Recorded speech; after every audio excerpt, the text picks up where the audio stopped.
সারা জীবন কি আমাদের এভাবেই যাবে? আমরা কি মানুষটা এভাবে মেরে মেরে খাবো? আমাদের কোনো ভবিষ্যৎ নেই। উনি হলো বিশিষ্ট ব্যবসায়ী খলিল সাহেব। উনি আগামী সপ্তাহে কক্সবাজার আসতেছে ইনানিতে রিসোর্ট নেওয়ার জন্য। একবার যদি ওই মালটাকে আমরা টার্গেট করতে পারি, তখন দেখবো শুধু টাকাই আর টাকা। টাকাতে আমরা শুধু উঠতেছি। দুনিয়াতে যত অসম্ভব কাজ দেখতেছো না, সবগুলো কিন্তু নারীরাই সম্ভব করছে। তুমি জাস্ট আমার উপর একটু আস্থা রাখো না, দেখো না আমি কি কি করি। Just wait and see. তুই কি কইলি? আমারে তোর বাসায় রাখছস? আমার বাসা কোথায় না? চল তোর আমার বাসায় নিয়ে যেতে। তুমি কোথায় ছিলে এতদিন? তোমাকে কোথায় কোথায় খুঁজছি আমি জানো?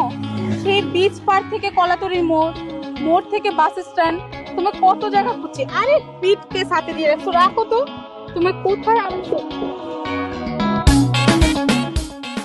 আচ্ছা কতদিন পর পেলাম আমি তোমাকে। কি হলো দেখেন ঠিক আছে কিনা। আপনি ওই মাল? আমি তো মনে করছি আপনি মনে হয় মাল লয়ে ভাইগে গেছেন। চোরের উপর রাতটা এটা পুরেই ফেলাইছিলেন তাই। চোরের উপর বাটপারি করলে এতগুলো টাকা পাওয়ার পরও আবার আপনার কাছে ব্যাক আসতাম না। আরে বাবা, লাইটটা জ্বালানোর জন্য তো সুইচটা দিতে হবে।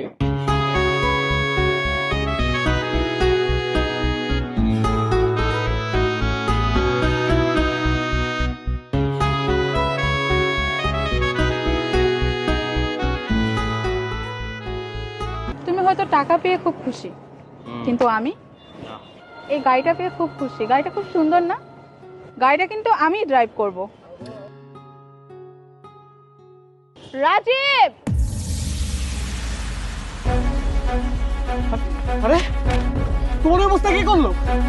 হ্যাঁ কে কে করলো?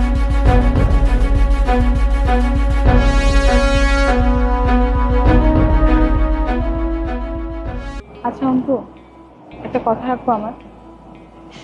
যে মায়া তুমি আমারে বাঁচছো, তোমার কথা না রেখে কোনো উপায় আছে?